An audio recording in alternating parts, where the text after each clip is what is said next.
తనకు Janasena party MLA అభ్యర్థిగా పసుపులేటి వెంకట రామారావుని ప్రకటించడం పట్ల హర్షం వ్యక్తం చేశారు జన సైనికులు. తనకు నియోజకవర్గంలో ఇప్పటికే పసుపులేటి పార్టీని ప్రజల్లోకి తీసుకెళ్లడంలో విజయం సాధించామన్నారు. నియోజకవర్గంలోని అన్ని మండలాల్లో ఇప్పటికే జనబాట కార్యక్రమం ద్వారా సమస్యలు తెలుసుకుంటున్నామని చెప్పారు పసుపులేటి వెంకట రామారావు. దీనిపై మరింత సమాచారాన్ని మా ప్రతినిధి శివసాగర్ అందిస్తారు. పశ్చిమ గోదావరి జిల్లా తణుకు నియోజకవర్గంలో జన సైనికులు ఆనందోత్సవాలతో ఉన్నారు.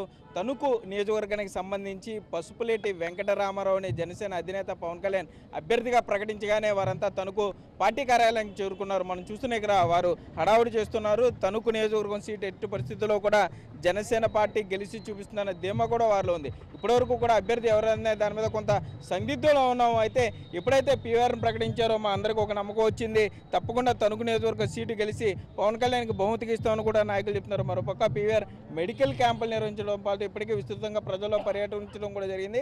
జనబాట కార్యక్రమాల ద్వారా జనసేన మేనిఫెస్టోను కూడా ఆయన ప్రజల్లోకి తీసుకెళ్లే ప్రయత్నం కూడా చేశారు. ఇప్పుడు మనతో పీవీఆర్ ఉన్నారు. సార్ చెప్పండి, అంటే మీ అభ్యర్థిత్వాన్ని పవన్ కళ్యాణ్ ఖరారు చేశారు, మీకు ఏ విధంగా అనిపిస్తుంది? ప్రత్యక్ష రాజకీయాలతో ఇదే మీరు మొదటిసారి పోటీ చేయడం, ఏ విధంగా ప్రణాళికలు రచించబోతున్నారు?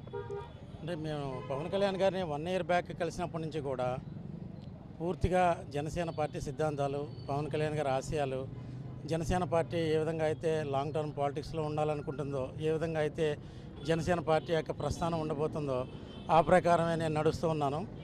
అలాగే ఈ తణుకు నియోజకవర్గంలో ఇప్పుడు మీ 99 టీవీ కూడా నేను చాలాసార్లు చెప్పడం జరిగింది. మాకు గెలుపు మీద ఏ విధమైనటువంటి అనుమానం లేదు. మాకేంటంటే మెజారిటీ, అంటే అవతల వాళ్ళకి డిపాజిట్లు లేకుండా మేము ఎంత మెజారిటీతో రాగలము, ఇదేదో నేను అతిశయోక్తి చెప్పట్లేదు. ఎందుకంటే ఇప్పుడు పరిస్థితి ఇలాగే ఉంది. ఇప్పుడు ఈరోజు నేను మార్నింగ్ వచ్చి నియోజకవర్గంలో కొన్ని చోట్లకి వెళ్ళడం జరిగింది. ఆల్రెడీ మేము నియోజకవర్గం 2 సార్లు చుట్టేసాము. ఇప్పుడు మేము ఉన్నట్టు పవన్ కళ్యాణ్ గారికి గిఫ్ట్గా మేము తణుకు నియోజకవర్గాన్ని ఇస్తున్నాము. పవన్ కళ్యాణ్ గారికి వెస్ట్ గోదావరిలో గిఫ్ట్గా ఇస్తున్నాము తణుకు నియోజకవర్గం. అంటే మీకు సమయం కొంత తక్కువగా ఉంది, ప్రజల్లోకి ఎలా వెళ్దామని మీరు ప్లాన్ చేస్తున్నారు? ఆల్రెడీ మేము లాస్ట్ 10 months నుంచి ప్రజల్లో ఉన్నామండి. ఆల్రెడీ నేను కానీ మా ఇంకో నాయకుడు విడివాడ రామచంద్రరావు గారు కానీ, కాటన విశాలి గారు కానీ, మేమందరం కూడా చాలా ఐకమత్యంతో 10 నెలల నుంచి ప్రజల్లో ఉన్నాం పూర్తిగా. ఇప్పుడు ఈరోజు మాకు 2 సార్లు మేము నియోజకవర్గం మొత్తం తిరగడం జరిగింది. ఆల్రెడీ అన్ని రకాల అనాలిసిస్లు, అన్ని రకాల పోల్ మేనేజ్మెంట్లు అన్నీ అయిపోయినాయి. ఇప్పుడు ఏంటంటే మాకు 20 రోజులు చాలా మంచి సమయం. 20 రోజుల్లో మేము ఇంకా చాలా పనులు చేయగలుగుతాం, ఇంకా చేస్తాం కూడా. అందుకే నేను మెజారిటీ గురించి చెప్తున్నానండి. సో మీకు చూసుకుంటే మీకు వామపక్షాలు కానీ బీఎస్పీ కూడా కొంత కలిసి వస్తున్నాయి.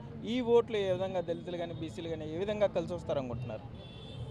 యాక్చువల్గా అంతకుముందు పవన్ కళ్యాణ్ గారితో మాట్లాడినప్పుడు కూడా మాయావతి గారిని ప్రధానమంత్రి చేయాలనే ఆయన ఉద్దేశం ఒకప్పుడు కూడా వ్యక్తపరిచారు. మొన్న కూడా మేము బీఎస్పీతో టైప్ అయినప్పుడు కూడా వ్యక్తపరిచారు. సేమ్ ఆయన వ్యక్తపరచగానే మేము ఇక్కడ లోకల్ బీఎస్పీ నాయకులను పిలిపించాము. వాళ్ళు కూడా వచ్చారు. వాళ్ళు ఏంటంటే ఇక్కడ బీఎస్పీ కూడా కొద్ది బలంగా ఉందండి. మీరు అంతకుముందు ఎలక్షన్లు చూస్తుంటే బీఎస్పీ కూడా చాలా బలంగా ఉంది. సో వాళ్ళు కూడా మన జనసేనతో కలిసి ఉండడానికి మాయావతి గారిని ప్రధానమంత్రి, పవన్ కళ్యాణ్ గారిని ముఖ్యమంత్రి చేయడానికి మేము ఎలాగైతే నిబద్ధతతో ఉన్నామో ఇక్కడ బీఎస్పీ నాయకులు కూడా అంతే నిబద్ధతతో ఉన్నారు.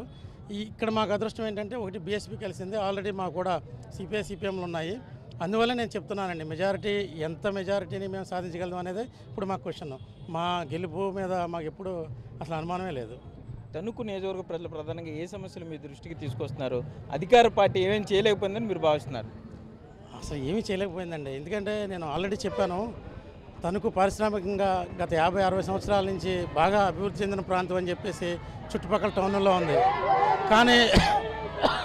కానీ వాస్తవ పరిస్థితి అలా లేదు. తణుకులో ఏ వార్డులో చూసినా, తణుకు నియోజకవర్గంలో ఏ గ్రామంలో చూసినా మీకు under ground water drainage system లేదు. వాటర్ ఎక్కడ కావాలంటే అక్కడ ఎవాపరేట్ అయిపోవడం, అలాగే ఎక్కడికెక్కడ దోమలు, అట్లానే చెత్త, మొత్తం రోడ్లు, ఇన్ని రకాలైనటువంటి సమస్యలతో తణుకు నియోజకవర్గం నిజంగా చాలా బాధపడుతుంది. ఒక రంగంగా చెప్పాలంటే నేను ఖచ్చితంగా దృష్టి పెడుతున్నాము. ఆల్రెడీ మా లోకల్ మేనిఫెస్టో కూడా తయారై సిద్ధంగా ఉంది. లోకల్లో కూడా మేము 140 సమస్యల్ని మేము ఫైండ్ అవుట్ తీర్చగా మిగిలిన, అంటే మా అధికారంలోకి వస్తే మాత్రమే తీర్చగలిగే 140 సమస్యలను మేము ఫైండ్ అవుట్ చేసి మా ఆఫీస్లో పెట్టడం జరిగింది. అధికారంలోకి రాగానే ఫస్ట్ మేము తీర్చేది మా మేనిఫెస్టో ప్రకారం ఆ నియోజకవర్గంలో 140 సమస్యలు అయిపోతాయి. ఈ 20 రోజుల్లో కూడా ప్రజల్లో ఉన్నప్పుడు ఇంకేదైనా సమస్యలు యాడ్ అయితే కనుక అవి కూడా ఖచ్చితంగా అధికారంలోకి వచ్చిన వితిన్ 6 months to 1 year అంటే మేము ఇతర పార్టీలాగా 4.5 సంవత్సరాలు కళ్ళు మూసుకుని నిద్రపోయి లాస్ట్ 6 నెలల్లో మేము అవి ఇచ్చాం, పసుపు కుంకుమ ఇచ్చాం, ఇంకోటి ఇచ్చామని చెప్పే రకం కాదు. మేము క్లియర్గా చెప్తున్నాం. పవన్ కళ్యాణ్ గారు కూడా చెప్తున్నారు. ఖచ్చితంగా మేము అధికారంలోకి రాగానే మేము ఏదైతే హామీలు ఇచ్చామో, ఏదైతే మేనిఫెస్టో కింద ప్రకటించామో అవన్నీ 6 నెలల నుంచి 1 ఇయర్ లోపలనే కంప్లీట్గా చేయగలుగుతామని చెప్పేసి తెలియజేసుకుంటాం. అయితే మొత్తం మీద చూసుకుంటే తణుకు నియోజకవర్గ జనసేన పార్టీ కార్యాలయం వద్ద పవన్ కళ్యాణ్ అభిమానులు కానీ జనసేన సైనికులు కానీ పెద్ద సంఖ్యలో చేరుకున్నారు. తణుకు నియోజకవర్గంలో జనసేన పార్టీ జెండా ఎగరవేయడం ఖాయమని చెప్తారు. దాంతోపాటుగా జనపాట కార్యక్రమం చేసినప్పుడు సుమారుగా 140 దాకా సమస్యలని ఇక్కడ ప్రజలు చెప్పడం జరిగింది. అభివృద్ధిలో తిరోగమనంలో ఉంది కాబట్టి ఆ సమస్యలన్నింటినీ తీర్చే దిశగా జనసేన పార్టీ అడుగులు వేస్తుందని కూడా జనసేన పార్టీ ఎమ్మెల్యే అభ్యర్థి పసుపులేటి వెంకటరావు చెప్తున్నారు. కెమెరామెన్ భాగ్యరాజ్తో సాగర్ 99 టీవీ తణుకు నుండి.